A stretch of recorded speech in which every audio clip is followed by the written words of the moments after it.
Oi, oi, it's your boy, the Elizu Zaleski of intrusive thoughts that are pesky, Jack Slack. It's the Jack Slack podcast, and we're coming at you after UFC Apex 100, happy accident. Just last week, I was talking about how I'm always moaning about people who say, oh, it's always the cards with no one on, the bangers, and how it hadn't been the case for most of this year.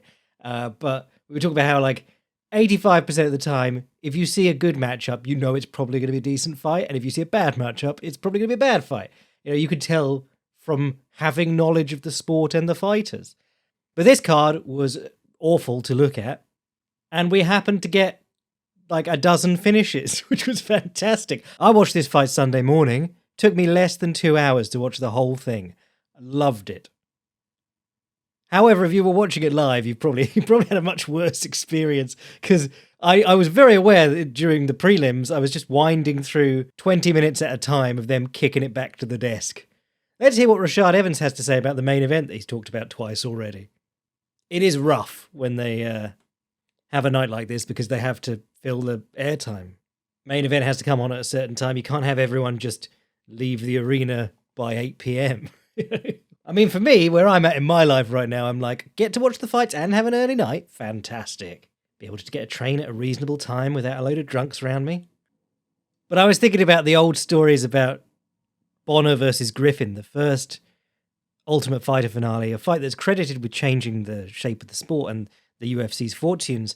And the story always goes that the fight was so exciting that the viewership ticked up during the fight. So people were calling their friends while this fight was on and going, you've got to see these two lads beating the piss out of each other. And then their friends would tune in and they'd call their friends. And it was about the time with the Was Up Bud advert. So I imagine that's what everyone was doing. But if you try to do that with this event, if you called up your friends and went, bro, there's an Apex event on. Hold on, no, I know. Listen, there's an Apex event going on.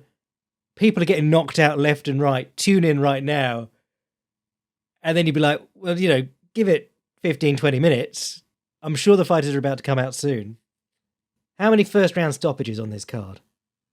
6 on an 11 fight card. Wow. Well, that probably helped too. It was an 11 fight card, which I love. More of that, please. Just do 8 fight cards. Save some of the talent. But, the ads have to go somewhere. Shave them into the back of the fighters' heads. But let's not bury the lead. We'll talk about the main event. Pretty much what most people... Well, there were 2 outcomes you expected. Neil Magny gets blown apart like he does whenever he fights a good athletic prospect. Or Neil Magny surprises the prospect and just drowns him under pity-patter punching salvos with dogged but not technically amazing takedowns in between. But I was saying I joke all the time about how Neil Magny comes out for the first round, and if his opponent low kicks him, he goes, well, there's always next time. And that's just the end of the fight, basically. He just checks out. And it's always been funny because Neil Magny, there are guys who don't watch his fight footage and then decide to fight him, or clearly, or their coaches don't, because they turn up and they don't throw any low kicks at him, which is insane because he never once checked a low kick in his life. And when he takes them, it throws him, it spins him around in his stance. He almost bends over at the waist to rub his own shin and go, oh. He not only doesn't defend them and can't defend them, he also has the worst reactions to them of any fighter on the roster. And this was almost comical because Carlos Prates got taken down early. Oh no, sorry, he took Neil Magny did a nice switch to southpaw so that he was in the same stance as Prates. He jabbed and he dipped, head outside, single, and then he sort of stood there and Carlos Prates hopped towards him and pushed Magny to the fence. But then Magny was able to turn him around. And then Carlos Prates grabbed his butt with one hand and just sat down and butt dragged him, which Neil Magny then just turned onto his own back, which was kind of sad. But Magny had him in his guard. Prates was trying to stand up. Prates gets up.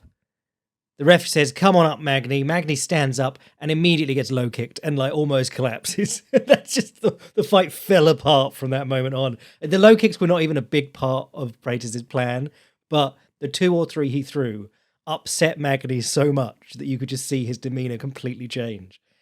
Yeah, Prates just pushing him to the fence, trying to bang him with big punches. We talked about this in my article pre-fight. If you're a Patreon boy, go read it. If you're not a Patreon boy, sign up and read it. But don't sign up through your iPhone because they're trying to steal money from me. Go to a computer and sign up. But we talked about how he's got this incredible frame for welterweight. He's 6'1", and he's got the same reach as about half the ranked heavyweights, 78 inches. Unbelievable.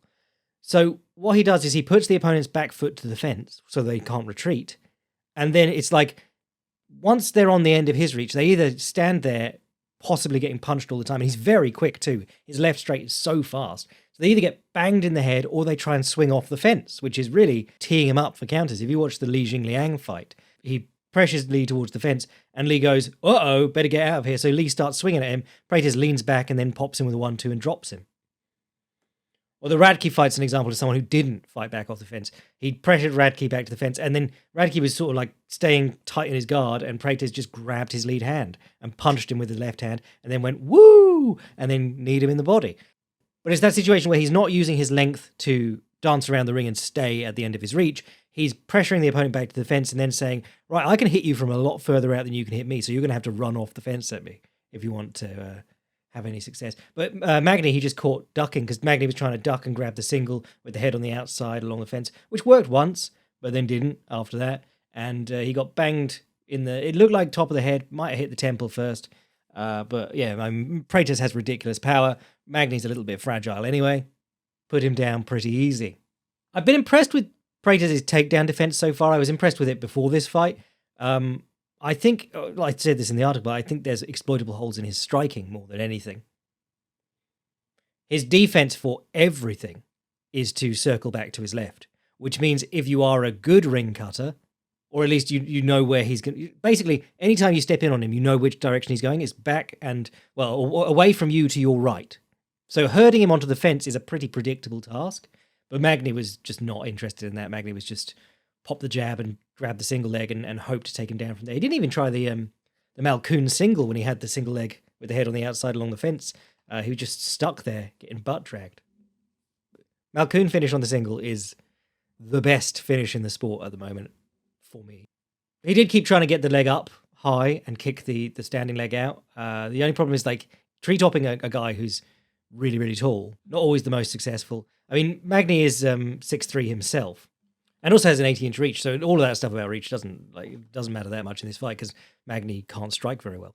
But when Magny is fighting a 5'10" opponent and he lifts their leg up onto his shoulder, got a great chance of them just falling over from lack of flexibility across the groin. But the taller people get, the harder it is to just lift one leg up and push them over. If you look at Daniel Cormier's finishes for his singles, never bothers with tree toppers. And to be fair, in the lighter divisions also, guys they have the flexibility and they'll just jump backwards on one leg and pull their leg off your shoulder. Like Gamrot is always trying to finish singles like this and it almost never works. Watch his fights with Fiziev and Sarukian. They just hop around for ages and then slip their leg free. But sad for Magny because, he's getting old. But he fights like every 3 months. So, he's fought 3 times this year. And there are always going to be people who don't have the skills to beat him. There are always going to be prospects coming up who just aren't quite athletic enough or fast enough or smart enough to beat Neil Magny. And that's the definition of a gatekeeper. Next for Neil Magny, whatever, at welterweight. Next for Carlos Prates. They're talking about Jack Della Maddalena, longtime friend of the podcast, legend. They're talking about him versus Prates, which I really like. And it sort of gets Jack Della Maddalena, I don't want to say back on track because he hasn't lost, but he hasn't been seen in a little while. It was March he last fought against Gilbert Burns. That's the sort of fight, if you pick that up in like January, February, maybe you can ride the win into a title shot. Especially with welterweight being sort of a mess anyway. Co-main event, Reinier de Ridder versus Gerald Meerschaert. Reinier de Ridder, don't know if he's a boy of the podcast, but he did turn up to make a joke about Mousasi. When I was talking about him as the best Dutch fight, the only Dutch middleweight I care about, I think was what I said. But he was fighting in one for a while. He had a couple of fights with Malakin, but he had some bad experience in one, in the same way that a lot of their fighters are and have been for a couple of years. One's not getting them fights. And if they do get them fights, it's like, do you want to have a grappling match with Tai Ruotolo or Andre Galvao? 2 things that de Ridder actually did since 2022. And the way that one pitch it's like, look at John Lineker, he wants to do 4 rounds. Isn't he great, as Dana White would say. Um, when in fact it's more likely that they're like, John Lineker, we don't have any MMA fighters for you to fight. Their strawweight champion, his only fight like last year was a grappling match against Mikey Musumeci. They had was it a welterweight champion who lost the belt, and then they didn't give him a fight for about 2 years, and then he had a grappling match with one of the Ruotolos. They got a couple of guys like Haggerty, Superlek, Rodtang. They'll keep giving him fights, keep working out ways to give him fights, and then everyone else is just on the back burner. So it's good that Reinier de Ridder got away, and more importantly, Reinier de Ridder, he left apparently during his active contract, because one's contracts are apparently very draconian. But he booked a fight in UAE Warriors, which is a much lower profile promotion than would be interested in him, you'd expect. As he came to the UFC without having to go to the Contender Series.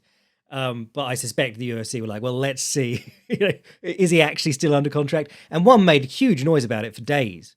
It was like Reinier de Ridder leaves one, and one were coming out and saying, well, he can't because he's still under contract. So he took this fight, won this fight, and one promptly shut up about it, which makes me think that they don't have the money to do prolonged court battles, and the more attention they draw to this, the more fighters will just go and book fights elsewhere. Plus, you've got to ask, like, what does Reinier de Ridder bring them that is worth getting embroiled into a lawsuit over?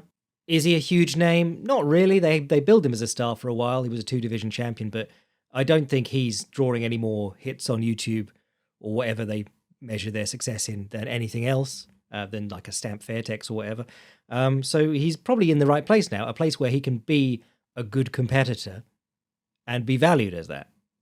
I'm always slagging off the UFC for, the exploitative practices they make constantly, but they do be offering their fighters fights, which I feel is like step one of being a successful, or at least a good promotion. So anyway, de Ridder turned up. I was skeptical about his chances because I just watched him get mollywopped by Malakin a little while ago. He was attempting stuff in the Malakin fight. If you remember the second Malakin fight, we talked about it on the podcast, or maybe the boy cast. I was talking about his attempts to create clinches. I thought they were quite interesting. It was like trying to dirty box. Reminded me a bit of Stipe versus DC1, where DC would jab and throw his arm over Stipe's right shoulder and then pull him in and grab an overhook. And then Stipe would back up, so Cormier would let him and grab the collar tie on the way out and start hitting him. Well, he knocked him out with an uppercut or a right hook, I can't remember, but off the collar tie. So that was an interesting attitude to dirty boxing. The thing is that Reinier de Ridder does get hit a lot doing it. He's manufacturing these clinches, but he gets not great clinch position, so like a collar tie or an overhook, and he's not a tremendous wrestler. And then people do hit him with like elbows and punches on the way out. So against Malakin, he was making good tie-ups and attempting things, but then getting dinged by a big hitter who was, he fights comfortably at heavyweight. Actually, we'll talk about that hilarious fight later today. But so he's doing some interesting stuff against Meerschaert here. And Meerschaert's not the biggest hitter, but Meerschaert was still dinging him up. Did land a good elbow on the break against Meerschaert when he pulled him into a clinch and Meerschaert backed up. And just like DC against Stipe, he just hit him as he was backing out, and it worked really well. Hit some trips off the fence, did some work from top half guard. He's an interesting grappler because he goes for things where maybe you shouldn't in MMA. So he attempted a sliding das, or a slas, as Jeff Glover used to call it back in the day, which is when the guy's on his knees in turtle, you get your vice grip behind his head, you're starting to enter the das, but you can't fold him down over his head. So what you do is you like baseball slide in onto your back underneath him and try and roll him over the top. And you'll see some cool ones done like that. But in MMA, obviously, when everyone's slippy, and anytime you put your back on the mat by choice, there's a chance the other guy gets on top of you. And that is how it worked out in this instance. So that's always a bit sketchy. There was another one he did later on where he threw himself into bottom position. But the finish was really nice. He got in some kind of scramble. Meerschaert was going on top, or trying to get on top, and his head was below de Ridder. So de Ridder was working on a guillotine with it. It might have been hands. It might have been. I don't think there was an arm in. So just straight on the throat guillotine, keeping his little T-Rex arms. And the really interesting thing about the guillotine, and the reason that it's so... Chris Houghton called the guard seductive, and I think the guillotine is like that too, because as soon as you start tapping people with guillotines, and as soon as you start tapping good people with guillotines, you're like, right, anytime he ducks his head, I've got the chance to submit him. And then you end up putting yourself in bottom position a lot because people's heads will still slip out, even if you're great at the guillotine. Or people will run round your guard on the way down because you don't have full control of them as you're sitting down on the guillotine. But then the upside of it is if you do have a good guillotine, you get straight on the throat and you're applying pressure straight on the throat, you're crowding their throat. A lot of even very good guys will turn their back to the floor to try and relieve the choke, which is what Meerschaert did. Derrida started coming up on top. Meerschaert turned to his knee. Derrida ran round behind him, and he put one hook in, the old high ball ride. One hook, cross your feet behind their leg, and pinch your knees over their hips. And we talked about the one hook back mount loads with Khamzat Chimaev, Fluffy Hernandez, and we talked about how great it is because it makes it harder for the opponent to just like roll onto their back, and then you're underneath them. So he just sat there for a second on Meerschaert's back, and Meerschaert went, okay, well, I don't want to get punched in the head from here. So Meerschaert turns his back to the mat the one way that he's able to, and he has to try and whip his arm over his head to the other side of Derrida's body, and Derrida just catches under the elbow as he does it and walks up the arm triangle. It's really cool. If you haven't seen the Fluffy Hernandez film room I did on YouTube, you can go watch it now. It just talks about the single hook control and how useful it is because you're not committing to getting fully on the guy's back, but you are sort of connected to him so you can ride with him if he rolls you into top position. If he starts standing up, you can sag back down on him. And if you do ever want to pull him into your lap and put him, get on his back properly and start trying to choke him, you can, which Hernandez does sometimes. But Fluffy Hernandez is like holding the ankle while he's doing it. He's holding the wrists and punching the head. It's a really good position, the crossbody ride or the single hook. But yes, I was very happy to see Derrida get the win. He attempted like 20 submissions in this fight. Meerschaert tried his own stuff too. The man snaps up an armbar attempt from his back very quickly. He had a fight with Mahmoud Muradov back in the day, who was good. And the UFC cut him off a no contest and a win, which is quite sad. And he's now fighting in Octagon. But in that fight, Meerschaert ends up in the bottom of the front headlock, basically turtled, and he manages to sit back and throw up an armbar in an instant. It's really impressive. Doesn't finish it, but gets close. I feel like half of watching a great submission grappler. Well, it's like if you watched a great knockout artist and you were just interested in the punches they missed. That's what it's like watching a really good submission grappler in MMA, because you're going, wow, he did a cool thing there that didn't play out and probably cost him position and the round. But when they get it and they get a submission win, it's the best. So let's start talking about some of these finishes. Night opened with Melissa Mullins thumping Claudia Segula from top mount. That was all right. Bit of a slow start from Mullins. Did a headlock throw off the fence and threw Segula into the fence and got her back taken off it, which is classic women's MMA. But her fence grappling looked actually pretty good once she started waking up. She just looked a bit sluggish in the early going. Trishawn Gore versus Antonio Troccoli. I mean, Troccoli's not very good, but Gore's had a long layoff and he actually looked really good in this fight. He's only got like a handful of fights in MMA.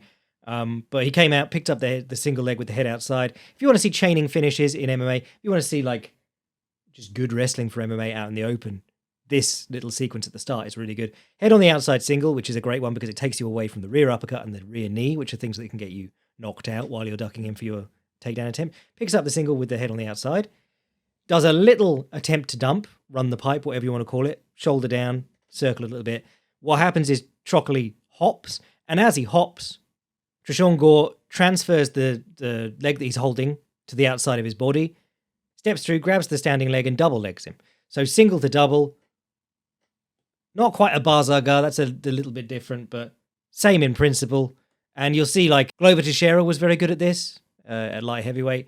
I brought it up when I was talking about running the pipe, and some nerds were like, that's not running the pipe. He lifted the leg up onto his shoulder, which is a tree topper. But no, the thing is, doing the movement to get the guy to hop backwards first is what gives you the space to transfer the leg. Whether you're transferring it up to try and do a tree topper, or you're transferring it across your body so that you can attack their standing leg, it's all the same. The key is getting them to hop first.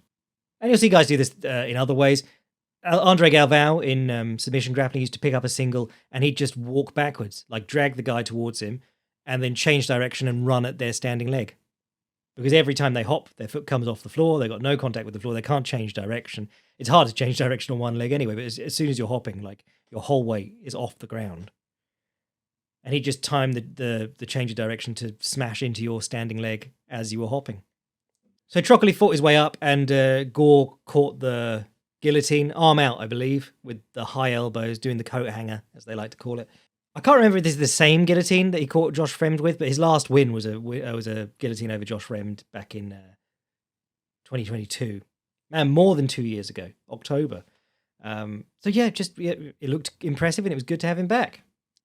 Meanwhile, Trockley everyone hates because he tried to jump Bobby Green, and he's a middleweight.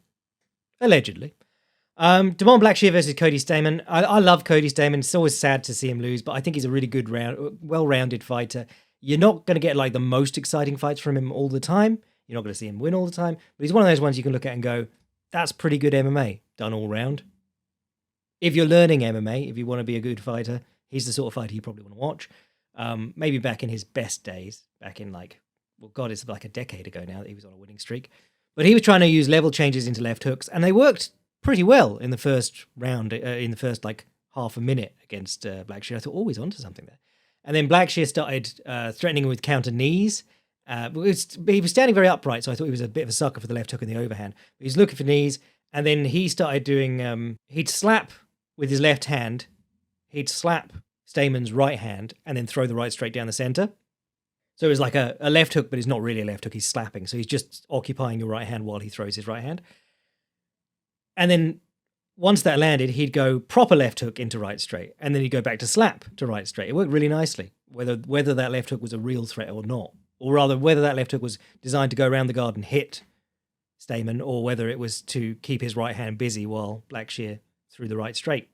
But he landed a couple of right straights, turned Stamann onto the fence, checked the hands and did a double pump flying knee. Love that. Not the only time, but 100% the best time to use it. And every other time is sort of like levels below. Along the fence. When the opponent's back is to the fence, flying knees, they're not free, but you do know the guy's not going to step back. So he hit him in the chin with his flying knee, started throwing hands. I thought that Stamann was out then because he just got chinned with a couple of punches standing there, having been stunned by the flying knee. But he actually fought off a guillotine, rolled to his back, got mounted off it. He was still very much going, and then he ended up just getting choked from the back because he's still dazed and he's giving up really good positions to a strong top player. But I was really impressed with Blackshear. I'd never thought that much of his striking previously, but I think he's working with Henry Hooft, and he actually looked pretty good for it. Charles Radke versus Semmelsberger. This was just Radke landing the left hook. I think this was quite interesting because Semmelsberger came out southpaw against the orthodox Radke, reached for Radke's lead hand, and as soon as he did it, Radke has his hands very close to his chin. Radke jumps in with the left hook. He drops his left hand and then jumps in with the left hook, which is something you can do if the guy really wants to hand fight you. The hand fight, southpaw orthodox hand fight, or orthodox southpaw, open stance as we say here. When you're fighting lead hands like that, what it does is it sort of obstructs the jab. It can obstruct the left hook, but you're mainly obstructing the line of their jab, and then you're relying on being able to see when the guy's going to throw the left hook because he's going to have to loop his hand round. But if they keep their hands very tight to them and you still reach out for their lead hand, you're not really doing much hand fighting there. It's not doing much. And they're going to drop their hand and swing around it and jump at you. I think it would have, had the fight gone longer and Radke wouldn't have been as fast, Semmelsberger could have got away with the hand fighting like that because he'd have been able to see the leaping left hook coming a bit more easily. But in the first minute of the fight, and then he went straight back to doing it, yeah, bit tricky. And he got cornered and hit with like a 1-2-3. Yeah, Radke, big, powerful dude. Semmelsberger sadly sort of lost it. He was actually pretty fun a little while ago. Or on a 4-fight losing streak, which is probably him gone. Only win since July 2022 is Jake Matthews. But yeah, sorry, the reason that I was interested in the hand fight stuff is that Radke was the guy who Carlos Prates not only dominated in the hand fight, but literally grabbed his wrist and held it. Like Overeem versus Brock Lesnar, or Jimmy Stewart in a film with a woman, just grabbing them by the wrists and shaking them. It's awful to have your wrists controlled on the feet. If you watch Alex Pereira versus Israel Adesanya, I think their second MMA fight, Izzy switches to southpaw and starts hand fighting with Pereira to check his left hand. And Pereira brings his right hand across, like completely disregarding getting hit in the head on that side. Brings his right hand across and just peels Izzy's wrist off.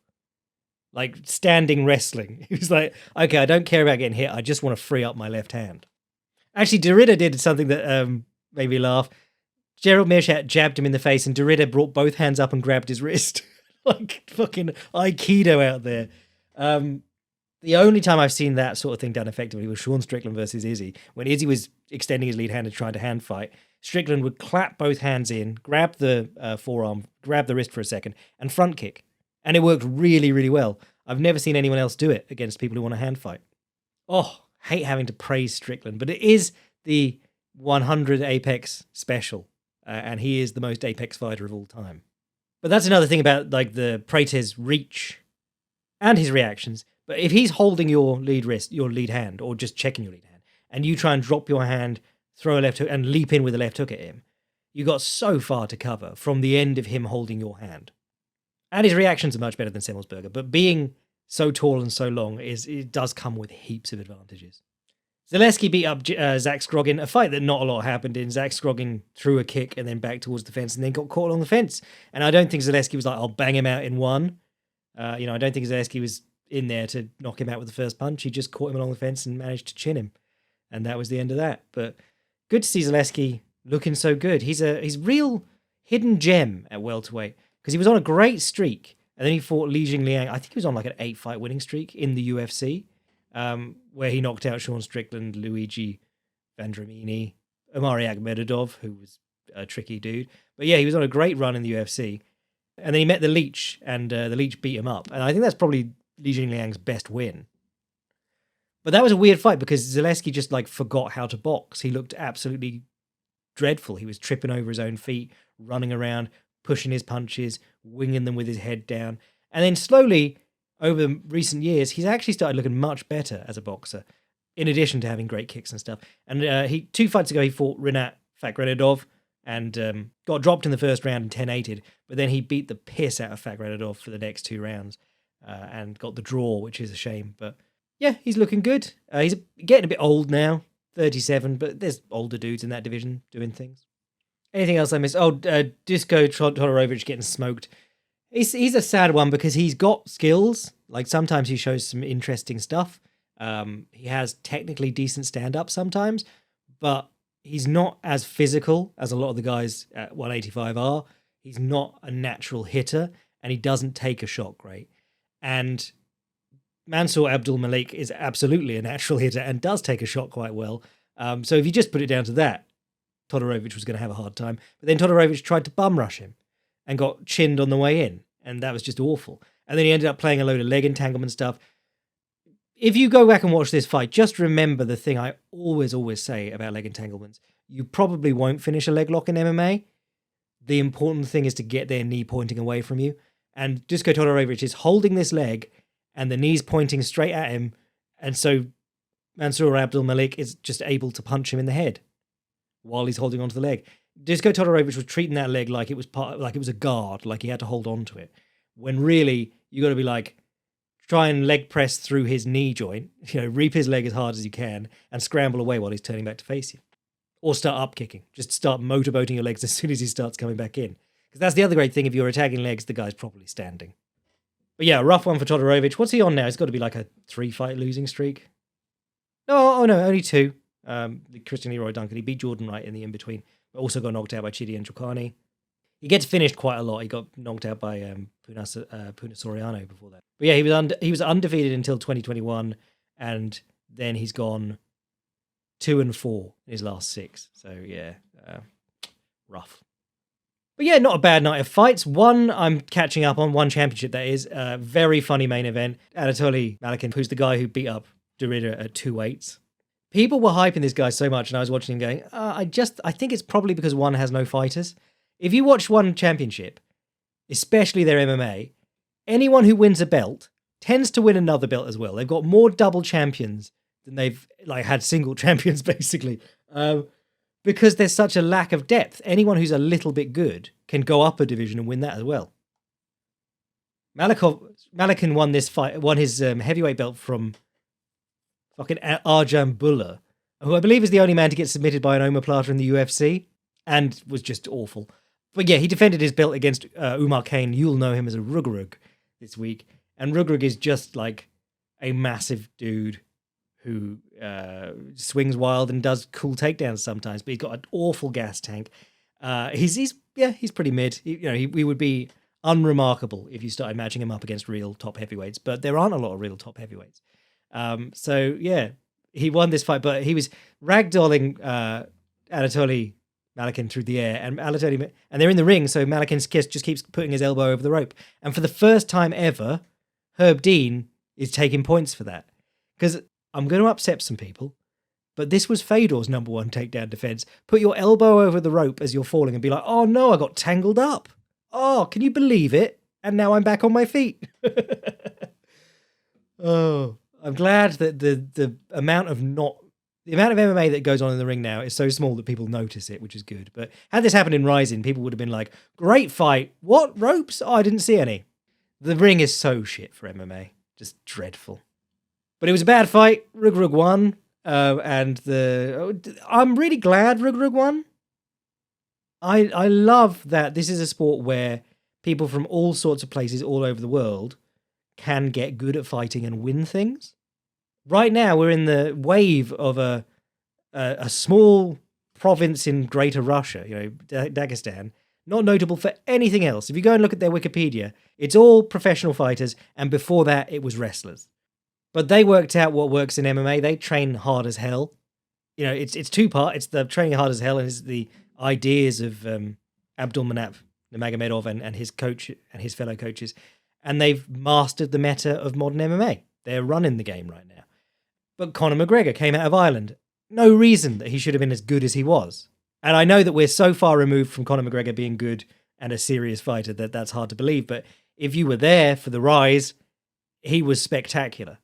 And that brought a load of attention to MMA in Ireland. And obviously, they've not found anyone nearly as good recently, but it put a load of kids in gyms in Ireland, which is fantastic. Even Arjun Bulla, he was training out of Canada, but won championship. We're like, you're Indian, right? We're billing you as Indian. And I presume when he won their heavyweight belt, someone was inspired by that and got in the gym in India. So Reug Reug winning and opening the door for Senegalese wrestlers to train MMA and become MMA fighters. Love it. The more different nations and people we get into this sport, the better, as far as I'm concerned. So let's end on that positive note. Reug Reug being world heavyweight champion. The two African kings, him and Francis Ngannou, they're exactly the same level of good. But Reug Reug will probably end up either PFL or UFC very soon because one seemed to be running out of steam. Which is also sad because I like having that big competitor to the UFC out there. It's just that they're not a serious competitor and they were never going to make the amount of money they borrowed back. But anyway, I'm your boy Jack Slack. I'll be back later in the week to talk about, oh God, we got that awful pay-per-view coming up, haven't we? The one with the fight that no one actually buys, or I hope no one actually buys, but we're all looking at this fight and going, yeah, we know exactly what's up here. And John Jones has very publicly ducked Tom Aspinall. Maybe they're playing us. Maybe this is all him playing the heel, doing the Mayweather thing so that he can then take the fight with Tom Aspinall and be like, oh, I was forced to, and then win it. But the whole fight with Stipe, I just don't need it to happen. And then the rest of the card, they have not put a lot of effort into. Now, granted, this week they didn't put a lot of effort into, and it ended with loads of knockouts. So there's always the possibility, but some weird-ass matchups in here. Chris Weidman, Eric Anders, Marcin Tybura, Mickey Gall, pay-per-view. But John Jones' fights always remind me that I don't understand the average or the casual MMA fan because his fights hadn't been great for a while and he was still like their one guy selling more than 500,000 pay-per-views on the regular, allegedly. We don't get we don't even get an inkling of the buy rates anymore, but I'd be very interested to see how this one turns out. Anyway, sign up to the Patreon, read that article about Carlos Prates from last week because I am very excited about him. Even if this Magny fight was not like the most impressive thing in the world, it was pretty impressive. And there's reasons to be excited about Prates. Send emails to podcast at jackslackpodcast@gmail.com. Read everything I write at thefightprimer.com. And I'll catch you next week. One more week of Michael Chandler desperately trying to make a motivational quote stick. Bless.